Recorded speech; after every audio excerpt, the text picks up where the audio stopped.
warahmatullahi wabarakatuh. Alhamdulillah rabbil alamin. Wassalatu wassalamu ala asyrafil anbiya'i wal mursalin sayyidina maulana Muhammadin wa ala alihi wa sahbihi wa man tabi'ahu bi ihsanin ila yaumiddin, amma ba'du.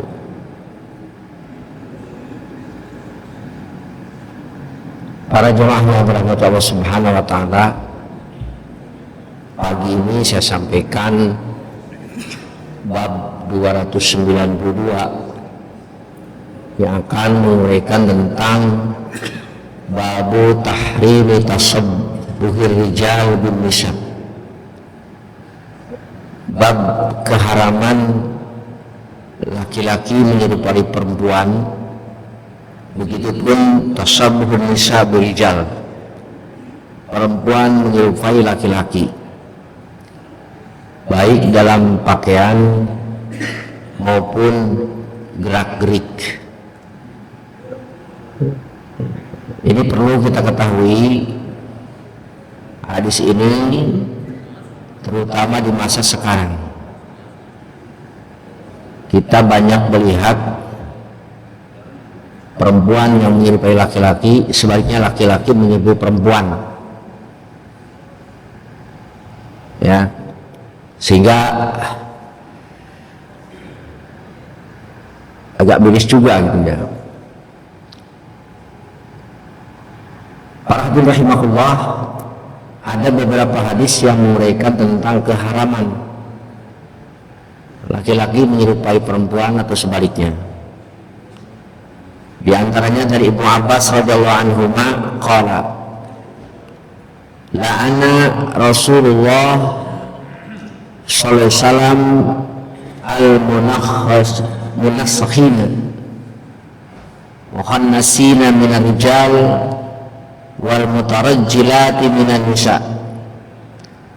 Wa fi riwayatin la'ana Rasulullah sallam, melaknat baginda Rasul al-mutasyabbihina minar rijali bin nisa, kepada laki-laki yang menyerupai perempuan, wal mutasyabbihati minan nisa birijal, begitupun Rasul melaknat kepada perempuan yang menyerupai laki-laki.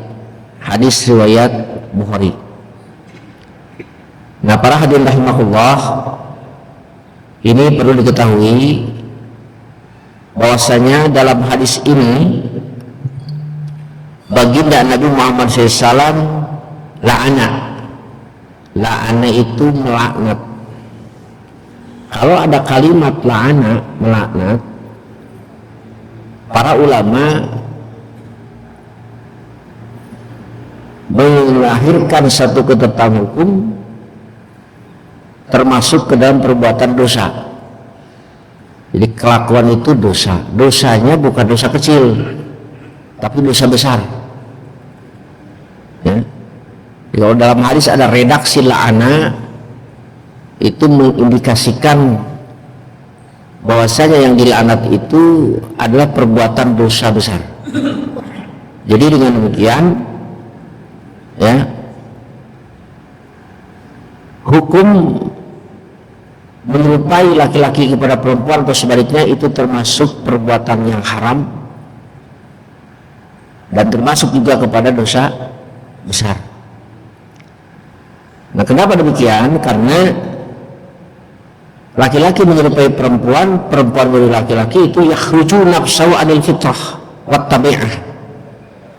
Dia telah mengeluarkan dirinya dari tabiat yang sudah ditetapkan oleh Allah kepada manusia.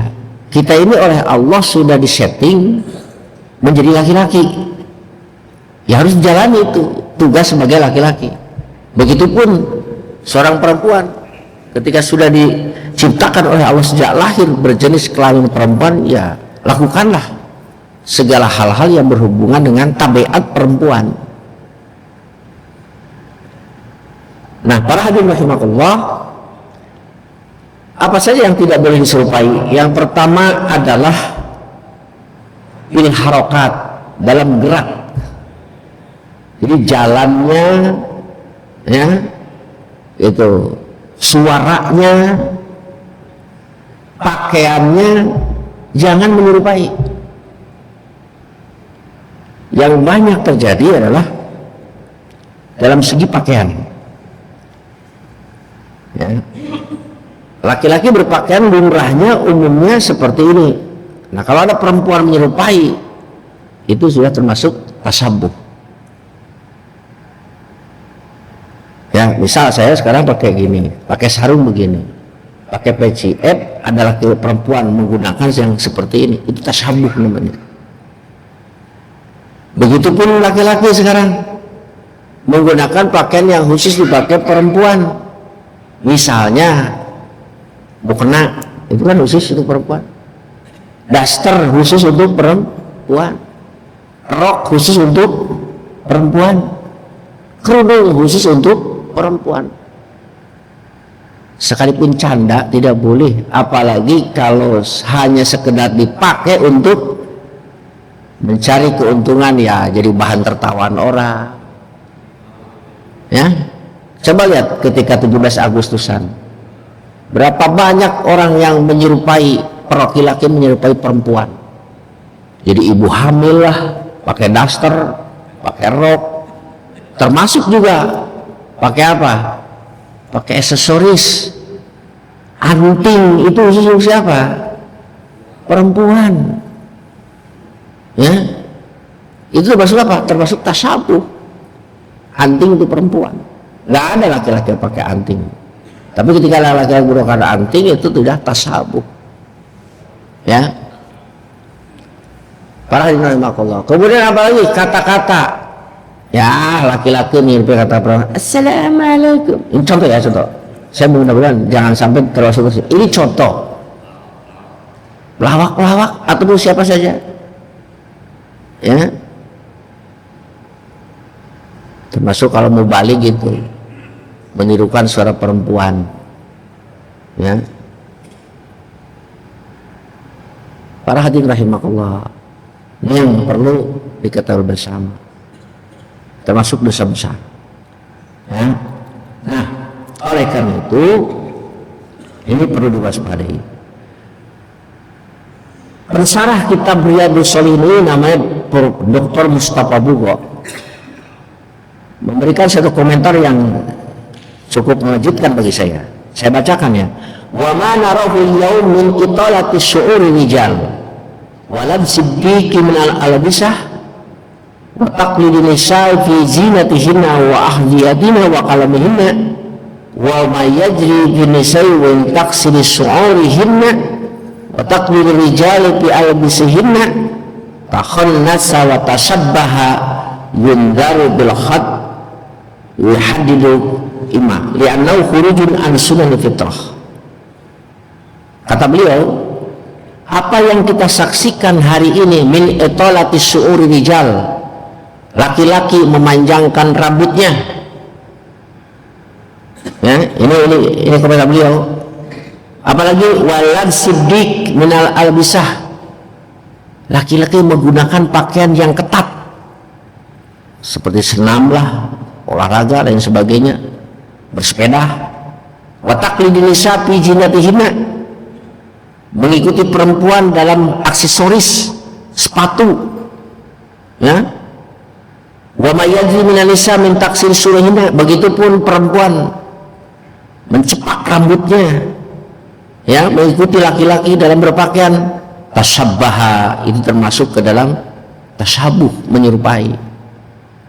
Ya. Nah, hadirin rahimakumullah, ini perlu diingatkan oleh kita semua bahwasanya sesuatu yang khusus untuk laki-laki ataupun untuk perempuan itu memang khusus bagi dia. Makanya beliau mengatakan wa ma huwa illa taqlidul a'ma alladhi darra bi ummatina wa syababina wa patayatina wa la haula wa la quwwata illa billah. Sampai beliau mengatakan begitu. Tidak lain itu adalah taklidul a'ma, ngikutin dengan secara membabi buta. ya, yang membahayakan kepada umat kita, pemuda amatina wasababina wapatayatina, ya, pemuda-pemudi kita. Jadi oleh karena itu kalau ada anak kita hampir menyerupai itu, segera cegah, terutama perempuan menyerupai laki-laki. Ya, Bapak bisa bedakan, oh ini pakaian khusus laki-laki, oh ini pakaian khusus perempuan. Ketika anak kita perempuan, kita tahu bahwa ini pakaian ataupun penampilan khusus untuk laki-laki, cegah. Nah, jangan pakai ini. Tapi aku suka, nggak boleh, ini khusus untuk laki-laki. Kalau perempuan, kalau laki-laki menyerupai, jarang-jarang ya. Tapi ya saya praktikkan itu ya. Ya maaf saja. Kalau lihat di mall itu pramuniaga itu kadang-kadang suka alay dari segi lenggak-lenggoknya gitu ya, kemudian dari segi kata-katanya ya, kamu itu kan ada kan, kamu ganteng ya, itu laki-laki itu, perempuan itu nggak boleh itu ya, kemayu ya, nah, itu kemayu itu perempuan, nggak boleh laki-laki ikut-ikutan kemayu. Dan konon katanya kalau sudah begitu, bergaul dengan orang begitu, suka ngikutin, menular ya, kemayu-kemayuan tuh laki-laki itu, aduh. Kemudian lagi sama la'ana juga, melaknat. Jadi haram bagi laki-laki, ini hadis kedua sama, la'anallah, la'ana Rasulullah SAW ar-rajula yalbasul libsatar mar'ah wal mar'atu talbasu libsatar rajul. Rasul melaknat laki-laki menggunakan pakaian perempuan, begitupun perempuan menggunakan pakaian laki-laki. Tadi katakan bahwa la'ana itu yaitu perbuatan yang mengindikasikan dosa besar ya, itu. Kemudian juga yang lainnya, simpani min ahlinar. Kata baginda Nabi, ada dua kelompok dari penghuni neraka, lam arahuma, yang mana tidak aku pernah lihat ya. Dua kelompok ini yaitu min ahlinar, mereka itu disiksa ya, tidak pernah ku temukan. Lam arahuma ay lam yujada fi ahdi Rasulullah SAW. Apa itu yang terjadi? Qaumun ma'ahum siyatun ka'adnabil baqar. Yang pertama, kaum yang besertanya ada cambuk ka'adnabil baqar, seperti ekor sapi, yudrobuna biha ya, yadribuna biha nas. Ada kaum yang membawa cambuknya itu sebesar ekor sapi, kemudian digunakan untuk memukul perempuan, anas manusia. Yang kedua, wanisaun kasyatin ariyatun. Yang kedua, dua kelompok yang termasuk ahli neraka, perempuan yang menggunakan pakaian telanjang, mumilatun ma'ilatun ru'usahuna ka'asmiatil bukhti al-ma'ilah ya, lenggak-lenggoknya itu kepalanya ke kiri ke kanan ya, la yadkhuluna jannata wa la yajidna riha. Dia tidak masuk surga terlebih dahulu, dia tidak akan mencium harumnya surga terlebih dahulu, sedangkan wa inna rihaha, harumnya surga itu sudah tercium ya dari jarak sekian mesirati kada wa kada, dari jarak yang sangat jauh sekali. Nah, para hadirin rahimakumullah, di sini baginda Nabi Muhammad SAW mengungkapkan tentang dua kelompok dari ahli neraka yang lam arahuma, aku tidak pernah melihatnya sebelumnya.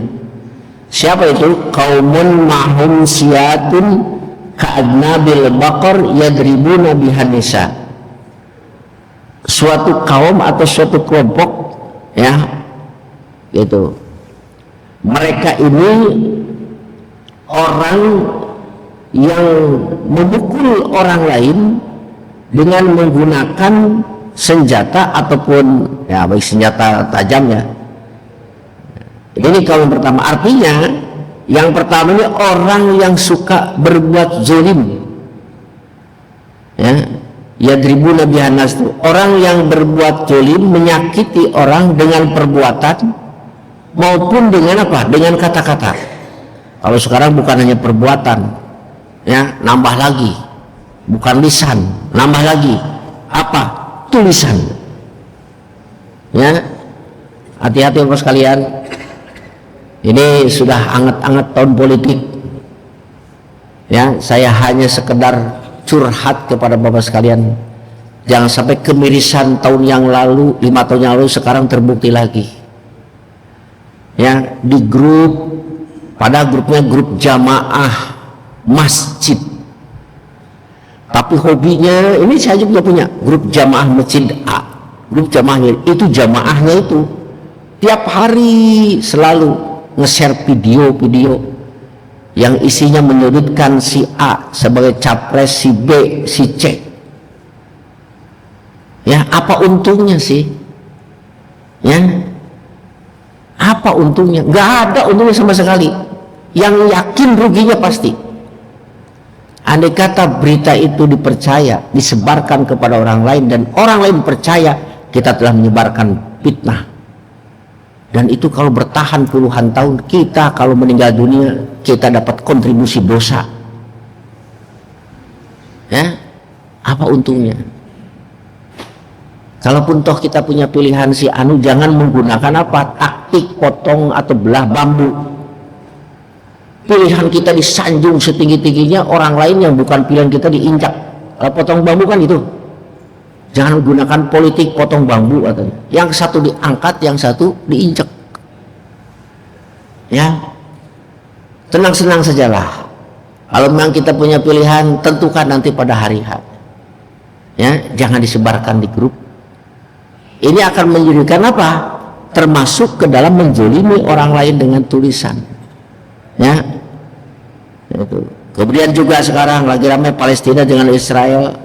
Ya, hati-hati juga men-sharing ya tentang keadaan yang di sana. Yang bisa jadi itu kejadian beberapa tahun yang lalu, kemudian di-share. Bisa jadi adalah bukan rakyat Palestina tapi rakyat yang lain, supaya membangkitkan gairah kita, tambah marah. Ya, sehingga kita terpanggil untuk apa? Untuk mengumpulkan dana, dan dana itu kita lihat kemana itu larinya. Yakinkah kepada pejuang ataukah memang justru bukan ke situ? Ya, para hadirin rahimakumullah, ini juga bagian dari kata zulman wa udmanan yang harus disikapi dengan kita. Ya, kemudian yang berikutnya, yang kata Nabi, orang yang dilaknat itu adalah perempuan. Nah, ini kata baginda Rasulullah SAW, siapa itu yang dilaknat Nabi? Disebutkan dalam hadis ini adalah nisaun kasiyatun nariyatun mumilatun ma'ilatun. Pertama adalah perempuan yang kasiyah. Apa kasiyah itu? Orang yang tidak bersyukur kepada nikmat Allah. Terus ariyatun, jadi beri nikmat oleh Allah tidak mau bersyukur, terutama dia tidak mau bersyukur kepada suami. Ketika Nabi mengatakan bahwa kebanyakan penghuni neraka itu perempuan, punten Bu. Para sahabat berkata, kenapa Rasulullah sampai begitu? Yakpurnal asyir, karena perempuan itu tidak mau bersyukur baik kepada Allah maupun kepada asyir. Asyir itu siapa? Pasangannya. Dikasih segini, masa segini? Kurang dong. Ya harus bagaimana, kata suaminya. Ibu kan tahu gaji papa cuma segini, ini slipnya. Bila perlu, nih pimpinannya, tanyakan ke sana. Iya, tapi kan harus mikir, kurang segini. Ya, orang lain tuh sudah lihat, bajunya lagi bukan bajunya beli di pasar, ya, bukan lagi di mall, tapi di butik. Ya, berapa emang? Itu kan tuh 2 juta tuh. Ya 2 juta itu gaji bapak. Ya mau nggak mau carilah gimana kek. Selalu terus begitu, tidak pernah bersyukur atas pemberian yang diberikan oleh suami. Yakfurnal asyir. Itu yang disebut oleh Nabi kasiyatun ariyatun. Kemudian juga ada juga maknanya khasiat tentu, dia terbuka apanya, badannya, sebagian terbuka, sebagian tertutup. Yang terbuka apanya? Dia memperlihatkan kecantikannya, ya. Dia menggunakan pakaian yang tipis sehingga warna kulitnya itu nampak terlihat, ya. Nah ini yang kata Nabi, nanti la yadkhulul jannata, perempuan-perempuan semacam ini tidak akan masuk surga terlebih dahulu, tidak akan mencium harumnya bau surga terlebih dahulu sebelum dia tobat dari perbuatannya itu. Nah, ini ada rahimakumullah, ya. Jadi intinya kita laki-laki atau perempuan umat Nabi Muhammad SAW tidak diperbolehkan, haram menyerupai satu dengan yang lainnya. Laki-laki tetap berpenampilan, berpakaian laki-laki, perempuan berpenampilan ataupun berpakaian laki perempuan. Jangan mengalihkan apa yang menjadi sudah tabiat kita diisi atau diganti dengan tabiat yang lain. Itulah bab yang pertama. Yang kedua adalah babun nahyi anit tashabbuh bisyaiton wal kufar, larangan menyerupai setan dan orang non muslim. Qala Rasulullah SAW, la ta'kulu bishimal fa inna syaitana ya'kulu bishimal. Kata Nabi, janganlah kalian makan ataupun minum menggunakan tangan kanan, sebab setan suka menggunakan jangan makan dengan tangan kiri. La ta'kulu bishimal, jangan menggunakan, ya, jangan makan dengan tangan kiri. Fa inna syaitana ya'kulu bishimal, sebab setan suka makan dengan menggunakan tangan kiri. Begitu juga kata Nabi Muhammad SAW, la ya'kulanna ahadukum bishimalih, salah seorang kalian jangan makan menggunakan tangan kiri. Wala yashrabanna biha, dan juga jangan minum menggunakan tangan kiri. Fa inna syaitana ya'kulu bishimalih wa yashrabu biha, sebab setan suka menggunakan tangan kirinya untuk makan dan minumnya. Nah dari sini hadirin rahimakumullah, ya, bisa diambil satu kesimpulan, sekalipun redaksi hadis itu jangan, ya, kalau kata santri mah fi'il nahyi, ya, kata kerja larangan, tapi para ulama menyikapinya bahwasanya menggunakan makan atau minum menggunakan tangan kiri bukan termasuk perbuatan haram, tetapi termasuk perbuatan makruh, ya, karena itu termasuk kebiasaan setan. Intinya bukan hanya masalah makan dan minum, ya, ini pegang tangan kiri, ya, segala perbuatan yang dianjurkan menggunakan sebelah kanan, ya gunakan kanan. Ketika tidak menggunakannya, hukumnya makruh. Ya, sebagaimana kita ketahui, kalau kita menggunakan sendal, sepatu, hendaklah kaki kanan terlebih dahulu. Kemudian juga ketika menggunakan celana, pakailah celana dengan memasukkan kaki kanan dulu. Menggunakan baju juga sama, ya, masukkan tangan kanan dulu. Ketika membuka sebaliknya, sendal, sepatu dibuka tangan yang kiri dulu, kemudian celana pun yang kiri dulu, baju pun sama yang kiri. Kita tahu masuk ke masjid kaki kanan, keluar kaki kiri. Masuk ke kamar kecil kaki kiri dulu, kemudian keluar kaki kanan. Nah ketika terjadi kebalikannya, itu merupakan adab setan, kebiasaan setan, dan kebiasaan itu melahirkan hukum makruh, ya. Jadi jangan terlalu vulgar, Pak, ini setan, jangan. Ih setan, nggak usah begitu. Adat kebiasaan, bukan orang itu jadi setan. Itu adat kebiasaan setan, betul kalau begitu. Kalau menunjuk orang itu setan, ya jangan, ya, kebiasaannya aja. Nah, ya, termasuk sekarang kita menyerahkan sesuatu dari orang lain atau kepada kita dengan menggunakan tangan kanan. Kita kasih tangan kanan, kita terima tangan kanan, jabat tangan kanan. Jangan menerima tangan kiri. Kenapa? Karena kalau dengan menggunakan tangan kiri ini ada indikasi melecehkan orang yang menerima atau memberi, ya, mengecilkan orang yang menerima atau yang memberi kalau menggunakan tangan kiri. Alhamdulillah Pak, adab ini di Indonesia masih banyak yang melakukannya, tapi saya lihat ketika di sana, aduh, kalau adab mah udah kalah lah. Indonesia yang paling beradab, ya. Itu di kita mana berani ada orang sholat di situ dilangkahi, ada nggak yang berani melangkahi kepala orang yang sedang sholat? Nggak ada kan? Coba di Masjidil Haram, Masjid Nabawi, ya, Bapak yang sudah haji umroh mungkin pernah melihat ataupun merasakan dilangkahi kepala kita, sampai-sampai ketika cengkat begini masuk ke dalam apa, gamis orang. Iya, kita marah nggak? Ada nggak yang pegang kepala?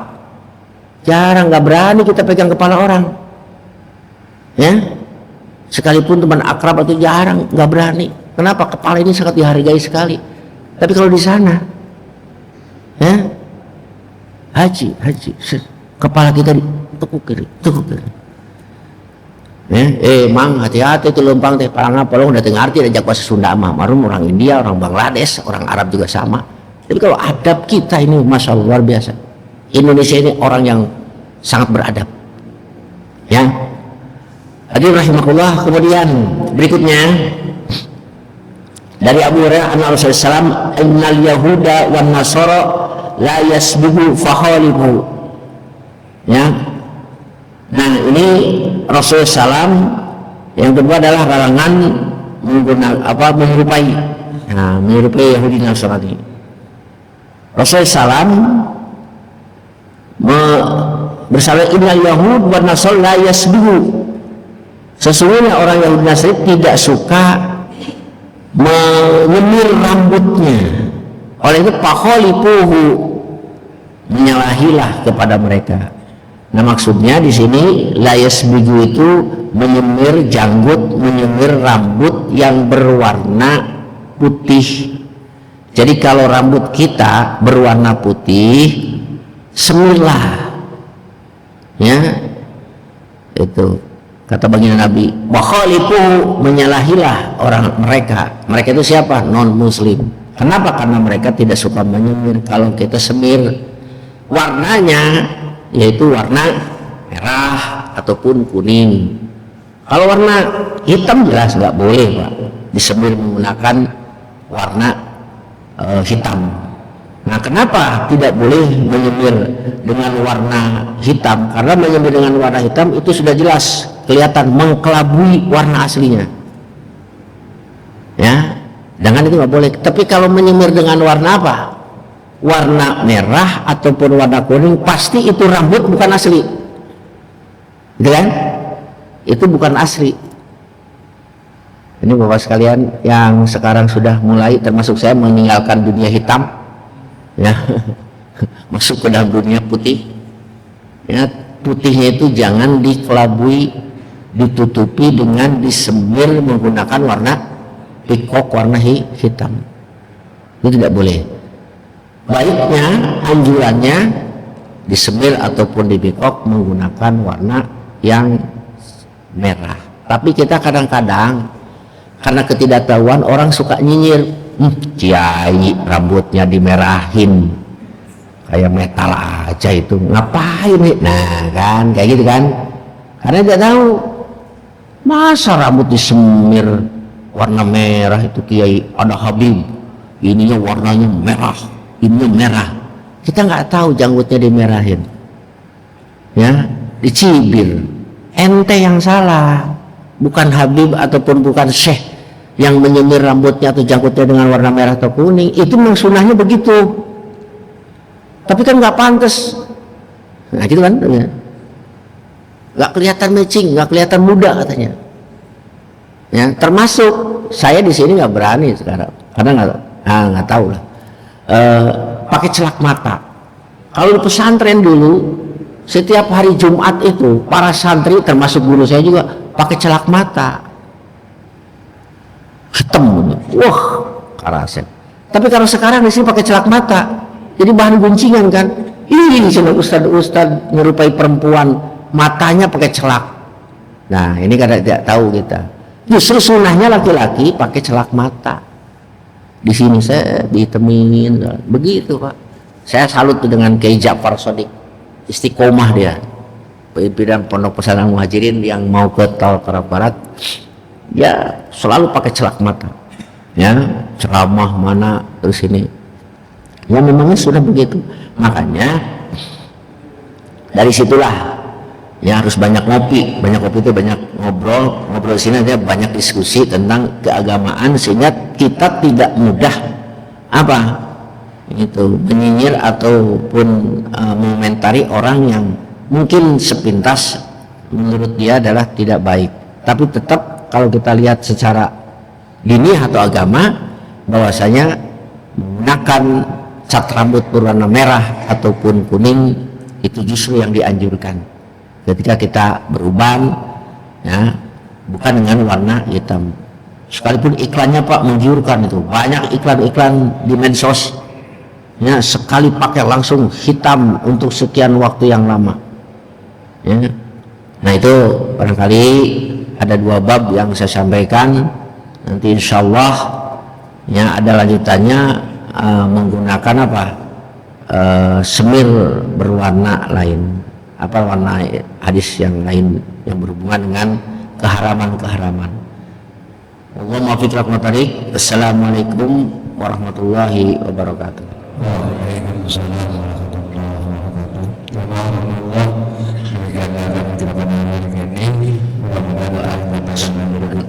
Mudah-mudahan kita menambah perhatian kita dalam kita hal berpakaian. Mungkin ada yang ditanyakan di Bapak atau Ibu, enggak?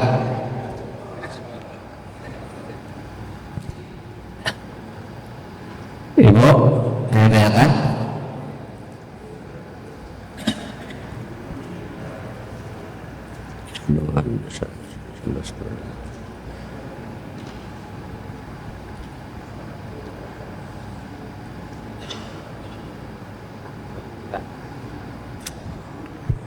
Assalamualaikum warahmatullahi wabarakatuh.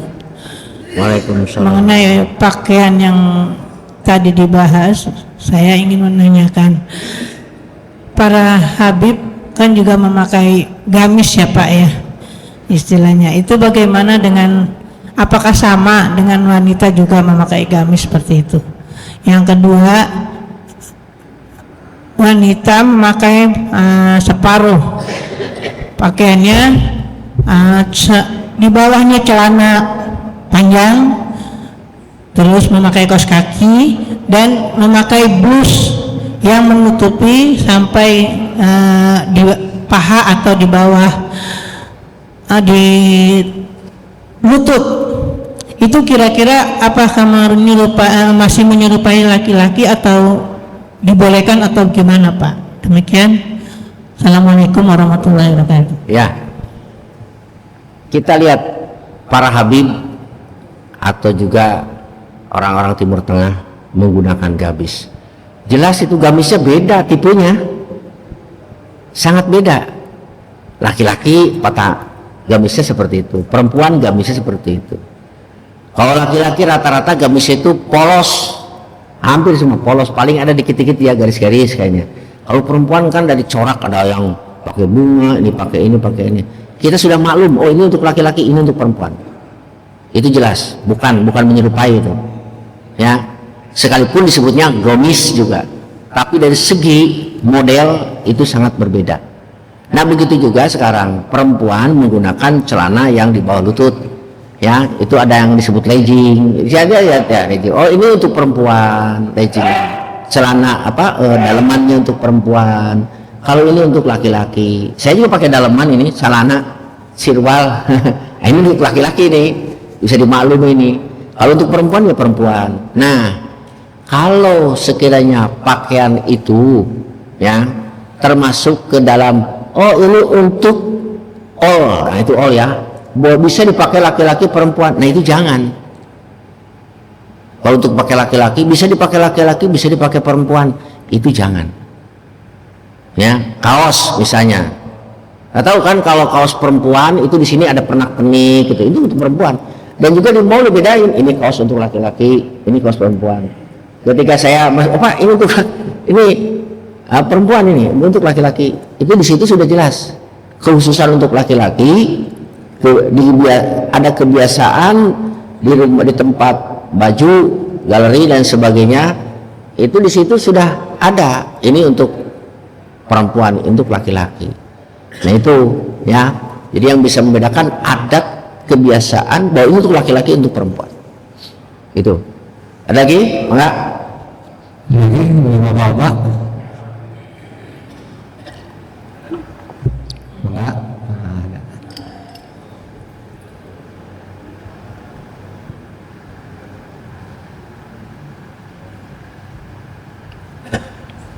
Bismillahirrahmanirrahim. Assalamualaikum warahmatullahi wabarakatuh. Ustadz tadi menyampaikan satu hadis, ya, layat ulul jannata. Orang yang menyukai laki-laki atau sebaliknya, ya, itu jangankan masuk tapi mencium bau surga ya tidak gitu. Tapi di dalam Al-Quran itu wa in qatalakum faqtuluhum. Jadi ini masalah haramnya ya Ustadz. Haram itu hanya sekedar dicegah, tidak dilakukan atau boleh diberantas, karena di dalam Quran sendiri bilang fa in qatalukum faqtuluhum. Jadi kalau mereka menyerang kamu, maka seranglah gitu, faqtuluhum. Sehingga di dalam hal ini masalah haram ini tidak sekedar normatif, itu haram nggak boleh dilakukan atau boleh diberantas gitu. Seperti umpamanya Majelis Ulama Indonesia mengharamkan LGBT gitu, itu hanya sekedar mengharamkan atau karena seperti yang terakhir terjadi itu malah justru akan ada diskusi yang membicarakan masalah LGBT tapi ditolak oleh MUI, hanya sekedar seperti ini, atau mungkin itu malah bisa naik, masalah haram itu naik ke ranah hukum, artinya kalau kita melakukan ya kena hukum gitu. Demikian Ustadz. Assalamualaikum warahmatullahi wabarakatuh. Ya, nah ini maaf aja ya, jadi ayat itu tidak sepotong-sepotong, hadis juga sama. Ini yang perlu digarisbawahi. Ketika fa'in qataluhum faqtuluhum, itu di mana dan sedang apa posisinya? Ya, kalau tidak salah itu pada posisi perang. Jadi mereka kalau menyerang kita, memerangi kita, faqtuluhum. Ya contohlah sekarang Israel nyerang apa? Palestina. Ya nggak diem, faqtuluhum, perangilah mereka. Itu kasus itu. Nah sekarang kalau LGBT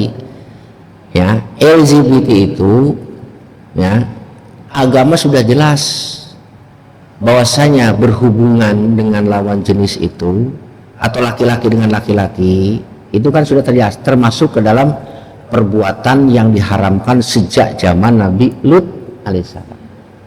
Ya, itu nggak bisa di sampai dikutuknya kaum Nabi Lut. Itu yang bernama kampung Sodam. Sodam itu kan jadi Sodomi ya. Sodomi itu nama kampung Pak. Sodam itu berada di Yordania dengan perbatasan dengan Israel. Alhamdulillah saya pernah ke situ. Waktu tahun 93 transit gitu.